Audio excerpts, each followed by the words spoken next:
What's up, guys? Black Rose Duelist here, and I'm going to try showing you some of my new deck profiles. Today is Dark Magician. So, as you guys know, Dark Magician has gotten lots and lots of support this set, and we still don't have the Eternal Soul, but I think that the deck can still make huge, great plays, and it's definitely not a bad deck without Eternal Soul. It's just not as good. So, if you're worried about playing the deck, just know it's not going to be as good, but it's still going to be a good deck. It still has crazy plays with Magician Navigation, Dark Magic Circle, Magician of Dark Illusion is great. So you still have tons and tons and tons of great plays you can still do with this deck, despite the deck not having Eternal Soul.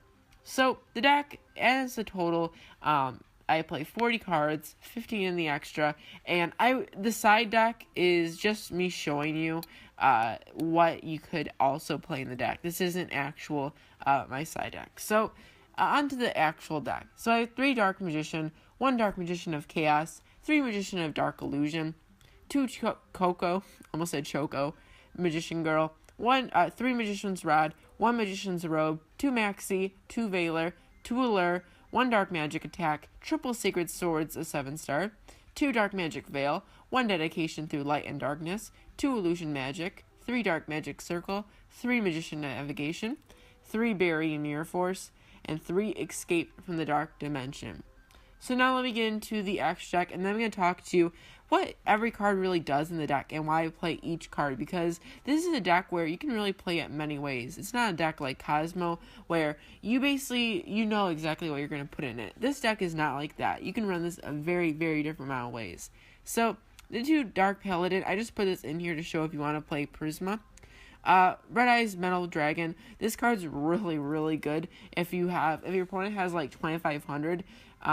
Unless they have a Raigeki, they're gonna burn at least 1,500 trying to play a card that gets over this. So it really is kind of cheap, but it's good to get rid of the final few life points that you have to.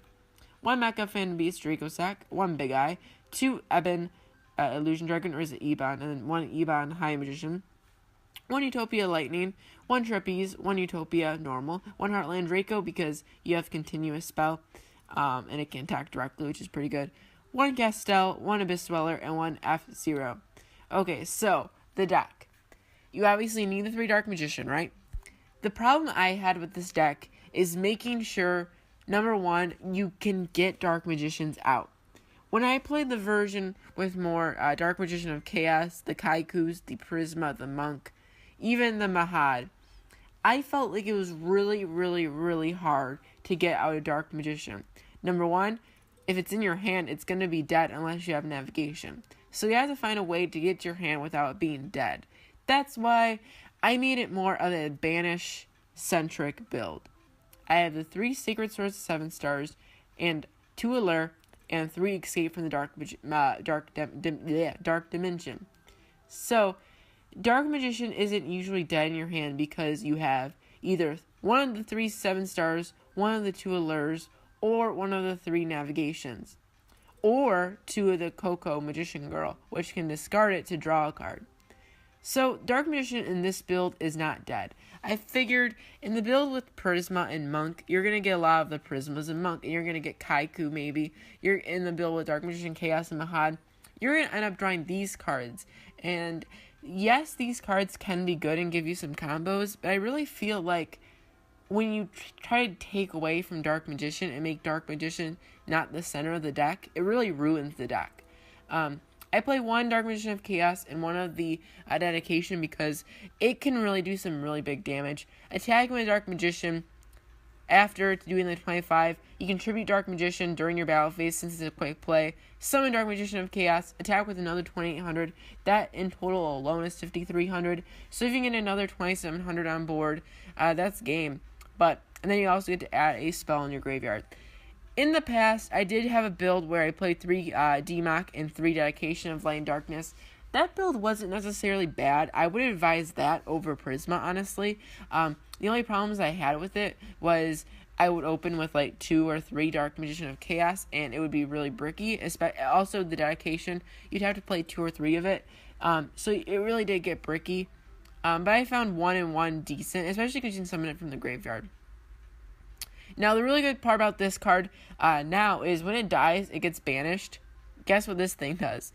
The Escape from Dark Dimension is such a great card in this deck because you can banish Dark Magician with 7 stars, draw 2 cards, summon Dark Magician back. If you have a Dark Magic Circle, you can banish a card. The other thing is, when Dark Magician of Chaos dies, it gets banished. So, you can summon it back with Escape from Dark Dimension. And you can add a spell back. So, there's so many good plays with this card. I really, really, really like it.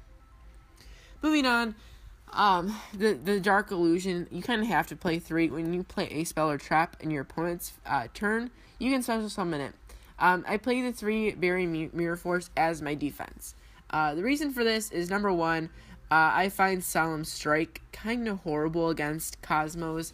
I think this is better against Cosmo because you can go into Dark Magician of Chaos and attack over the Dark Destroyer, so it doesn't get the effect. I think Burying Mirror Force is a better card overall for this deck. And when you use Burying Mirror Force while this card is on the field, you can then special summon a Dark Magician from your graveyard. So that's really good. Also, Magician's Navigation is so great. Not only does it summon Dark Magician from your hand and a Magician from your deck, during your opponent's turn you can banish it to negate a spell or trap, and that's before you can even play it. So if you play, let's say, Upstart Goblin, you can negate Upstart Goblin with this. It's really good. Now you're probably wondering about Coco Magician Girl. Well, it discards a spellcaster, you draw a card. That fills up your graveyard with Dark Magicians, which can help with Dark Magic Veil.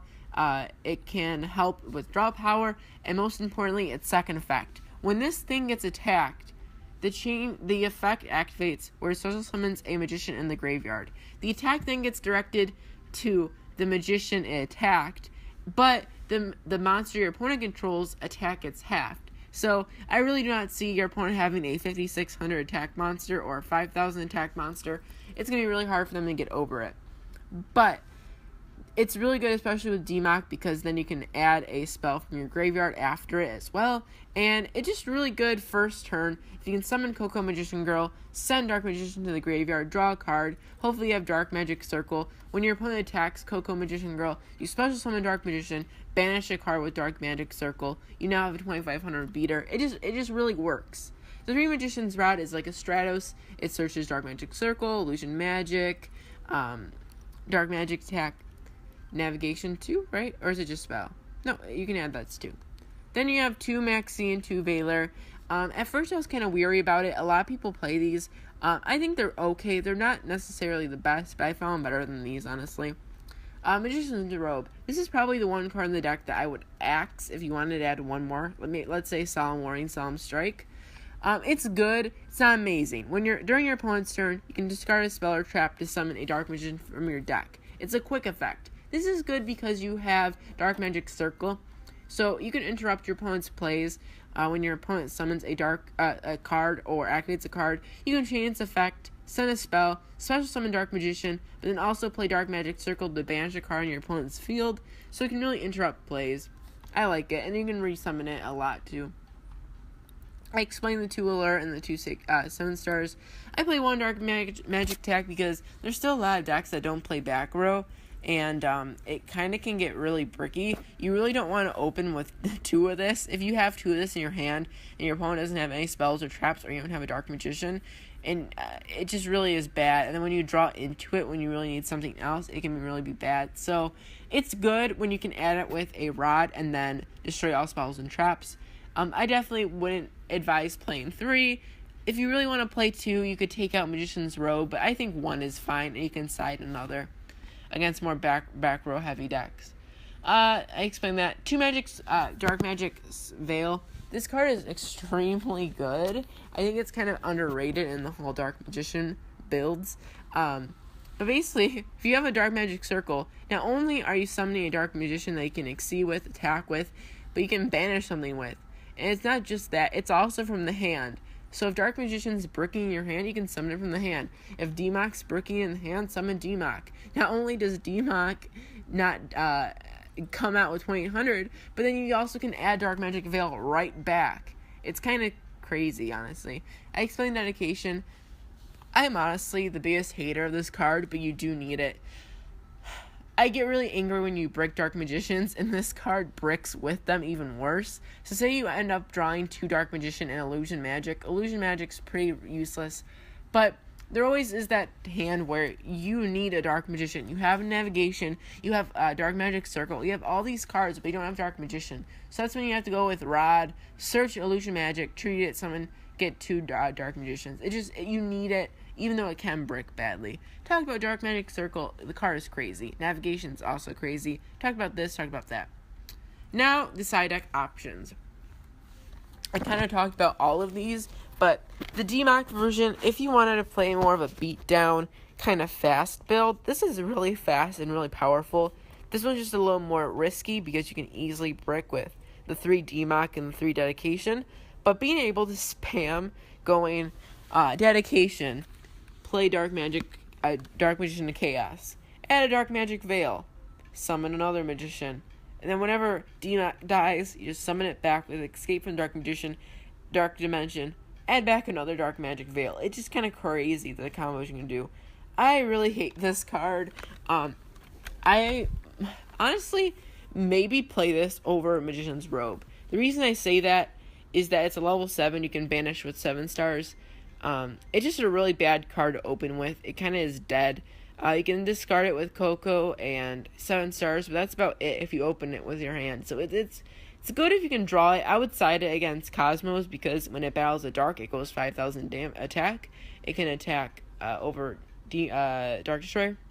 Kaiku is also good against Cosmos. I don't know. I understand why Monk and Prisma is good. I just personally don't like them because, number one, if this thing gets Solemn Striked, Solemn Warning, Veiler, you lost the duel there. If you go first turn, you have 5 cards, you summon Monk, you activate its effect, discard card, it gets negated. You now only have 3 cards on field and a 1600 defense monster on field that will die. You have 3 cards in your hand, sorry. So now your opponent's going to have 6 cards. You're going to have 3 because they're going to get over your Monk. You're really, really in a bad position there. Secondly, I don't think necessarily getting out of Prisma and calling it Dark Magician does that much. I understand you have the combo where you can go into Daigusto Emerald, summon a Dark Magician. That's good. But then what? Like, there really isn't much resilience after that. Because you have the Daigusto Emerald and you have the Dark Magician. Whereas if you have a different play, you can really go into rank 7s and just demolish your opponent. I don't know. It's just too high risk for me. Discarding a card, being open to Veiler, even just discarding a spell. That spell could be a Dark Magic Veil, a Illusion Magic, a Dark Magic Circle, an Allure, a Dark Magic Attack. You're already losing a card. It's good, I understand, but it's just not my kind of thing. It's too risky for me. They explain the dedication. Also, I saw Vexy gets 4666 playing Eradicator. This would be a cool side against a Pendulum. Well, not Pendulum, a more spell-heavy deck. Maybe like Monarch, maybe. But yeah. Thank you for watching. I'm getting parched now. If you want me to do more deck profiles like this, hit the like button and subscribe. I really like this deck, and I'm going to buy it. So, that's that. I'll show you the deck again when I buy it. It'll probably be similar to this. Thank you for watching, and I'll see you guys next time. Goodbye.